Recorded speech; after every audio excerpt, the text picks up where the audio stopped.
भीड़ भाड़ से अलग होकर जब भी कोई इंसान अपने साथ अकेले में समय बिताता है, तभी उसके दिमाग में नाना प्रकार की चिंताएं जन्म लेने लगती हैं।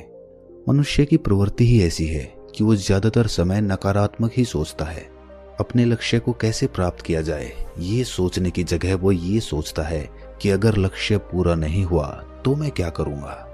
और इस प्रकार की नकारात्मक विचारधारा के कारण वो जीवन पर्यंत डर डर कर जीता रहता है।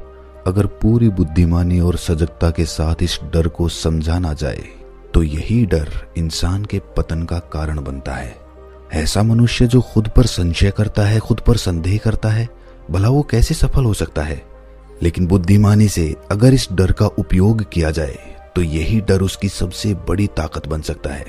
काश केवल एक बार उसने खुद पर विश्वास किया होता तो उसे मालूम होता कि उसके डर में ही उसकी ताकत का रहस्य छुपा हुआ है। ये कहकर सन्यासी चुप हो गया और चुपचाप अपने कदमों पर ध्यान लगाते हुए जंगली घास पे से आगे बढ़ने लगा। संध्या का समय था। सन्यासी और एक लकड़हारा जंगल में से होकर गांव की तरफ निकल रहे थे। सन्यासी के ये शब्द लकड़हारे को कुछ समझ में नहीं आए। वो सोच रहा था कि डर में ताकत कैसे हो सकती है। डर तो आदमी को कमजोर बनाता है। अपने मन की उत्सुकता को जब वो काबू नहीं कर सका तो उसने सन्यासी से पूछा कि महात्मन, आप ये क्या कह रहे हैं कि डर में ताकत होती है? डर तो आदमी को कमजोर बनाता है, उसे तो अपना डर दूर करना चाहिए। लकड़हारा अपनी बात पूरी कर पाता उससे पहले ही उसे एक शेर की दहाड़ सुनाई दी। शेर की गर्जन सुनकर लकड़हारे का रोम रोम कांप गया। उसके कान खड़े हो गए। जंगल से आती एक एक आहट उसे साफ सुनाई दे रही थी। उसके कदम वहीं पर जम गए थे। वो हिलडुल भी नहीं पा रहा था। उसे पता था कि थोड़ी सी हरकत उसकी जान जोखिम में डाल सकती है। उसका दिल तो तेजी के साथ धड़क रहा था, लेकिन फिर भी वो अपनी सांसों पर काबू पाने का प्रयास कर रहा था।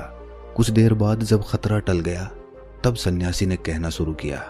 सन्यासी ने कहा कि अभी जब तुम डरे हुए थे तो तुम्हारे शरीर का रोम रोम जाग गया था।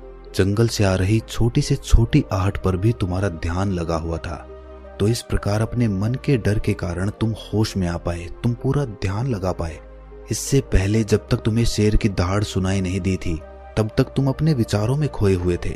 लेकिन जैसे ही तुम्हें शेर की दहाड़ सुनाई दी वैसे ही तुम्हारे सारे विचार गायब होकर तुम वर्तमान में उपस्थित हो गए थे। यदि तुम्हें अभी शेर से बचकर भागना होता या फिर उससे लड़ना होता तो तुम्हें अपने शरीर की वो क्षमता देखने को मिलती जो आज तक जीवन में तुमने खुद भी महसूस नहीं की होगी। जब कोई कुत्ता तुम्हारे पीछे दौड़ता है उस समय तुम्हारी जो रफ्तार होती है वो तुम्हारी आम जिंदगी से कहीं ज्यादा